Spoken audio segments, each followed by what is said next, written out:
Welcome to Voyage Daily Tech, the most important news personalized for you every day, supported by Voyage.com. After listening to today's news, you'll know first Anthropic's $300 billion plus IPO plan ignites a race with OpenAI, testing its AI safety mission against Wall Street pressure. So we'll discuss why this move challenges its safety-first mission and what it means for the AI talent war and market leadership. Second, Amazon's AWS adopts rival Nvidia's NVLink fabric for its own AI chips, a co-opetition move to dominate data center infrastructure. We'll analyze why this concession is a turning point and how it solidifies Nvidia's ecosystem control at the critical interconnect layer. Third, Amazon's $100,000 Nova Forge service offers deep AI model customization, a strategic pivot to fight its sub 5% enterprise market share. We'll explore how this loss leader strategy aims to transform the AI market by creating a new niche for hyper-specialized enterprise models. Fourth, Europe's Starlink rival Eutelsat falters as SoftBank divests, highlighting the huge 600 versus 6,750 satellite gap and a pivot to state backing. This discussion will reveal how private capital is fleeing infrastructure for AI and what this means for the future of state-backed tech sovereignty projects. Fifth, Netflix's bid for Warner Brothers. Discovery signals a strategic shift from algorithms to acquiring dynasty IP like HBO and DC Comics. In this episode, we'll break down this great rebundling move and what it signals for Netflix's ambition to become a full-fledged media empire. The AI race is about to go public, and the story begins with a decision that caught everyone by surprise. Anthropic, the company behind the Claude chatbot, is reportedly in early talks for a massive initial public offering, potentially valuing the company at over $300 billion. They've already engaged Wilson, Sonsini, Goodrich, and Rosati, the same high-profile law firm that took Google and LinkedIn public. What's crucial to understand is that Anthropic isn't just any company. It was founded as a public benefit corporation, or PBC, with a core mission of developing AI safely. Going public, however, creates a huge challenge. A PBC is legally required to balance its safety mission with the short-term, profit-driven demands of public market shareholders. So, as we watch this drama unfold, the big question is how they will protect their long-term safety goals from the immense pressure of Wall Street. The money behind this potential move is staggering. Anthropic was recently valued in the range of $350 billion after receiving investments of up to $5 billion from Microsoft and $10 billion from Nvidia. But this isn't just about a big payday. This is a strategic power play. For Anthropic, a first-to-market IPO is a strategic weapon. By going public first, they can offer liquid stock options that are incredibly attractive for recruiting the absolute best AI talent in the world. It also boosts their credibility, helping them lock in exclusive, lucrative contracts with big enterprise customers who want the stability of a publicly traded partner.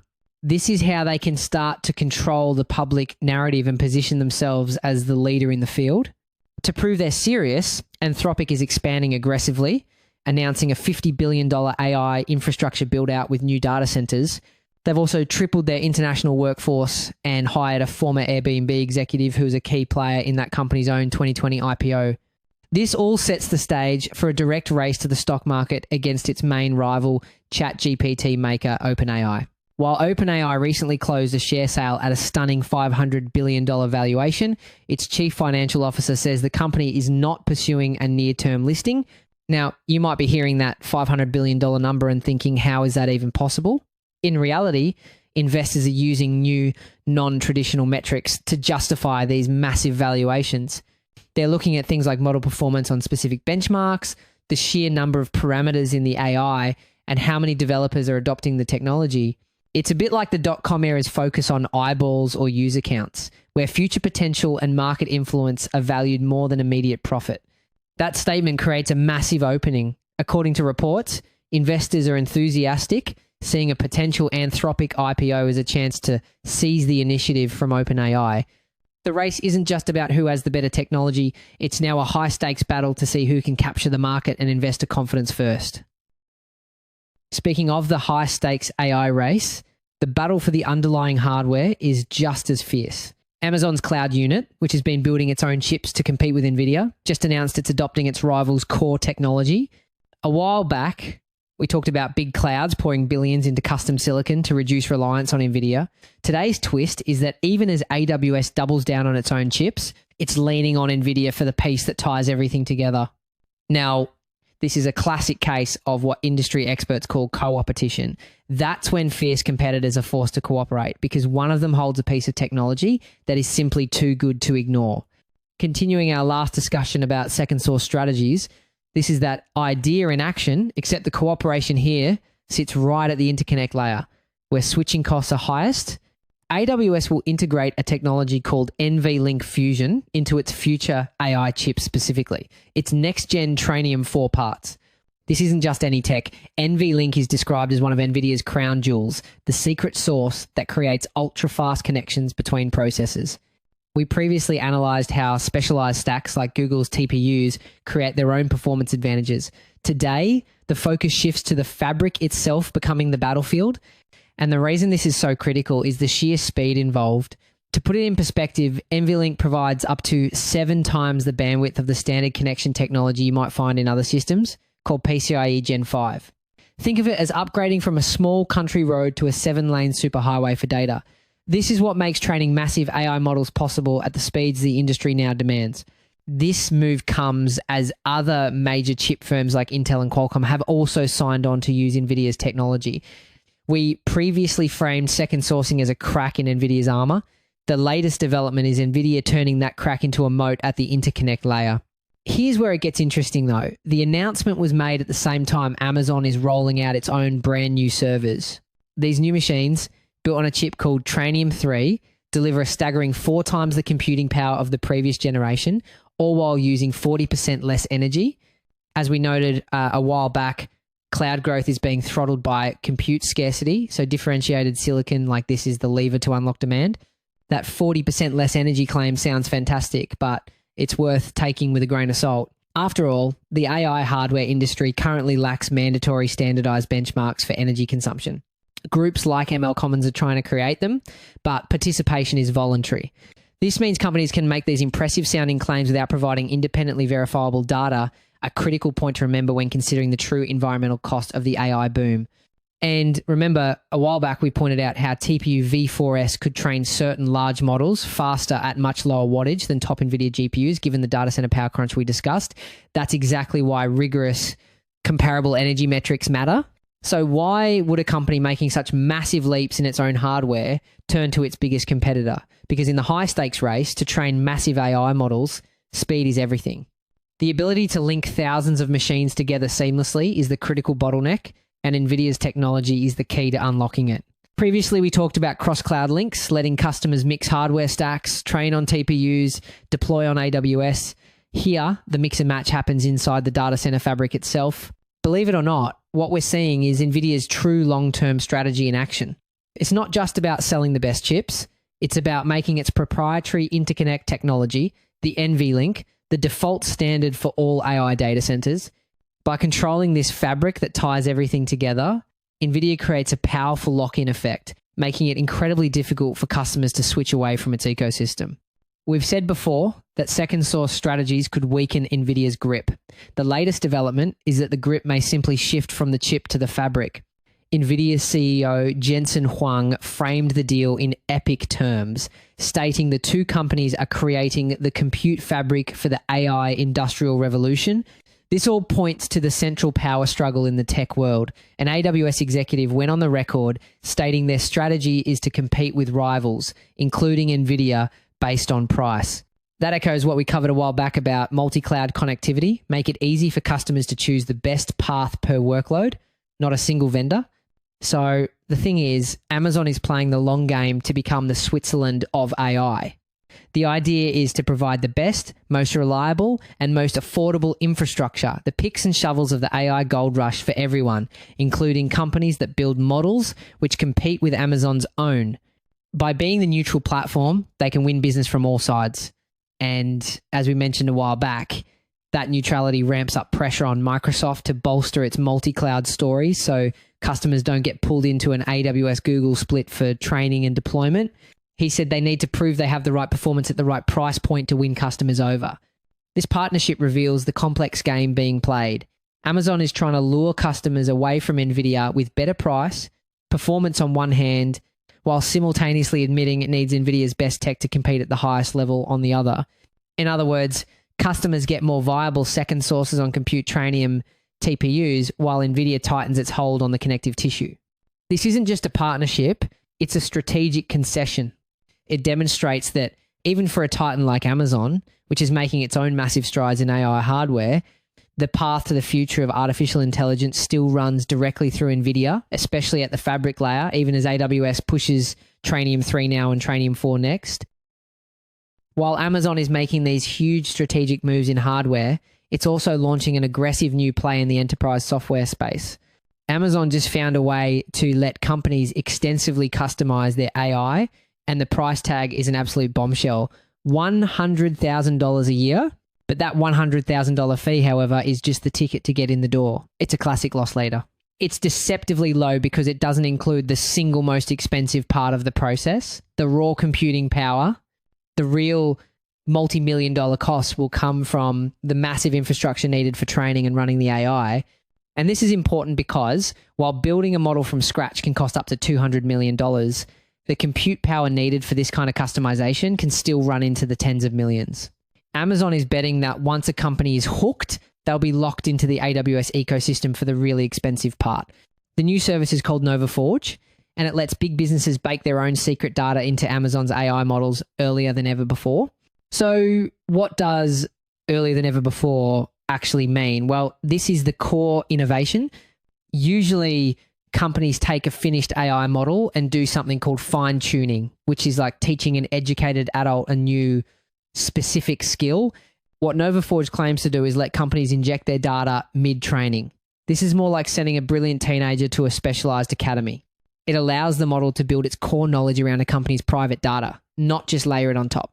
The goal is to avoid something experts call catastrophic forgetting, where a model forgets its general abilities while learning new specific information.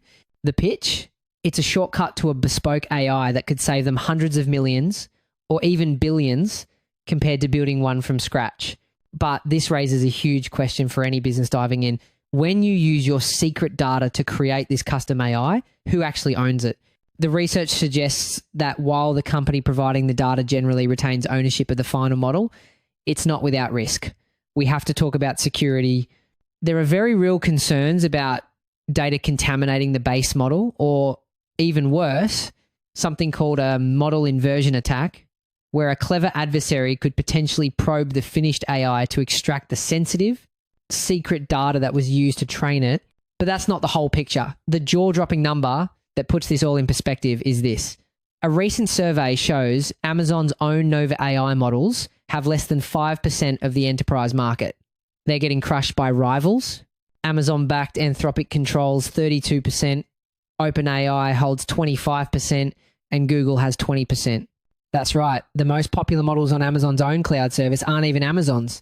They're from Anthropic, a company Amazon itself has invested in. When we place Amazon's current market share alongside this new service, the strategy becomes clear. Given that Amazon is so far behind in the popularity contest, Nova Forge isn't just a defensive move. It's a brilliant offensive strategy. Amazon is trying to sidestep the race to build the best general model and instead create an entirely new defensible market for hyper-specialized enterprise models. They're changing the rules of the game. Amazon is now fighting back, rolling out 2 new models. The first, Nova 2 Pro, is a reasoning model designed to go head-to-head with the latest from Anthropic, OpenAI, and Google. The second, Nova 2 Omni, is a multi-talented model that can process images, speech, and video. But the core conflict is clear. While tens of thousands of organizations are using Nova models, Amazon Web Services has millions of customers. This isn't just about a new service. This is Amazon, a giant currently losing the AI model war, leveraging its cloud empire and a high price ticket to force its way back to the front lines. We've been talking about the billions pouring into the AI gold rush, but that money has to come from somewhere. Interestingly enough, we're now seeing private capital pulling out of other massive infrastructure projects to chase those AI returns, which brings us to the high stakes battle for the sky. Let's start with a single comparison that might just change your entire perspective on this story.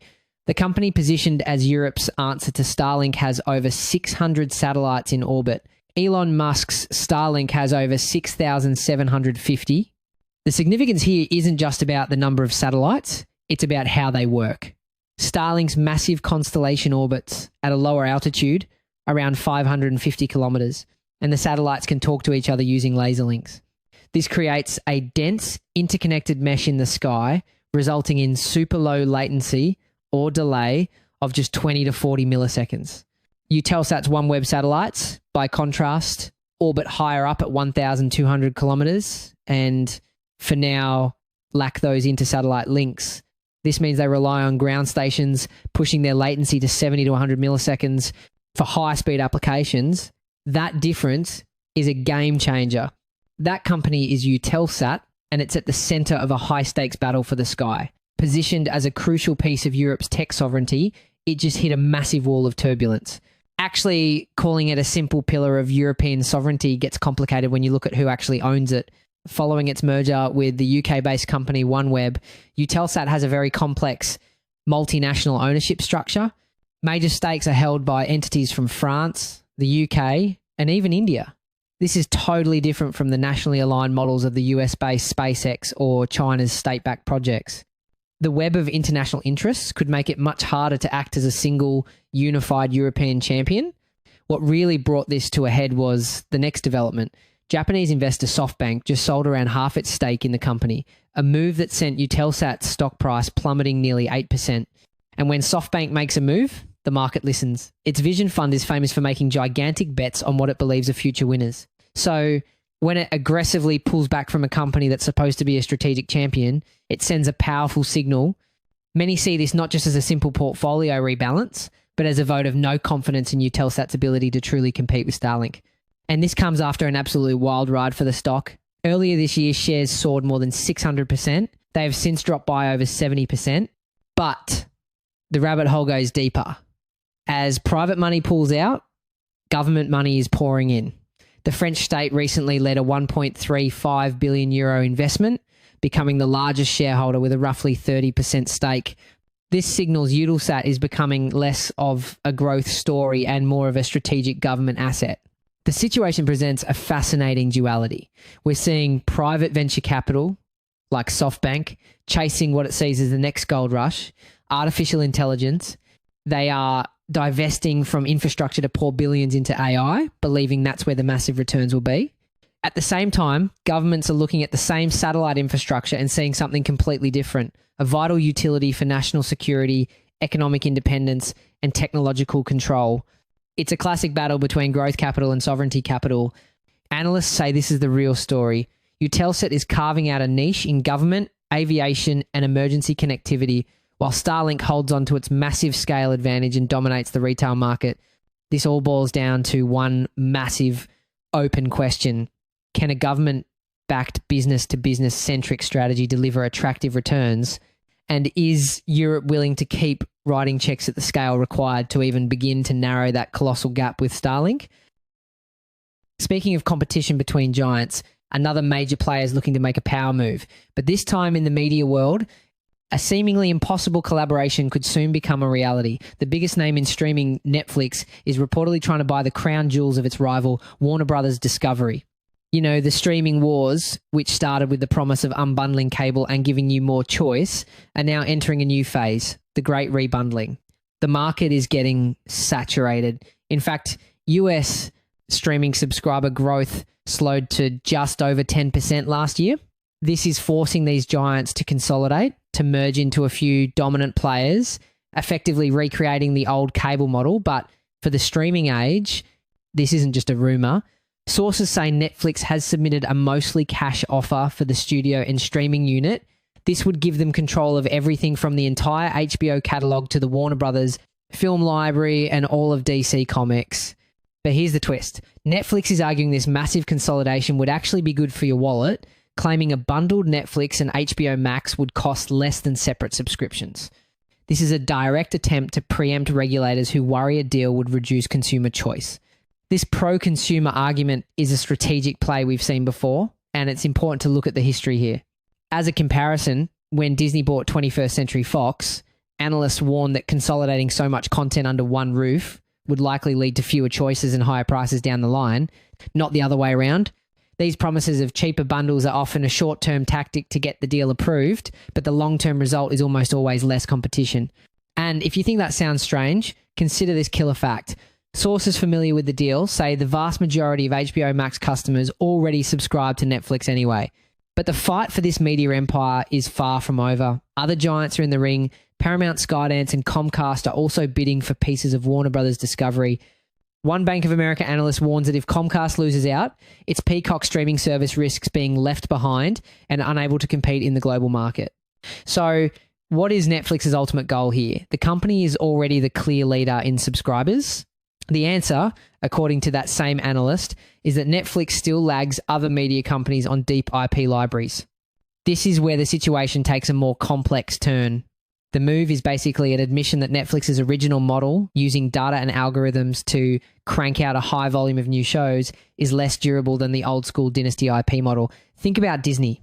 Its entire strategy revolves around powerhouse franchises like Marvel, Star Wars, and Pixar. These aren't just shows. They are cultural cornerstones with built-in fan bases that create a self-sustaining ecosystem of movies, series, merchandise, and theme parks. Netflix has data, but Warner Brothers has Batman, Harry Potter, and Game of Thrones. This isn't just about adding more shows. A successful acquisition would give Netflix the iconic franchises needed for theme parks, gaming, and merchandising, transforming it from a streaming service into a full-fledged media empire. That's it for today on Voyage Daily Tech. Follow, share, and stay tuned for daily updates coming your way tomorrow.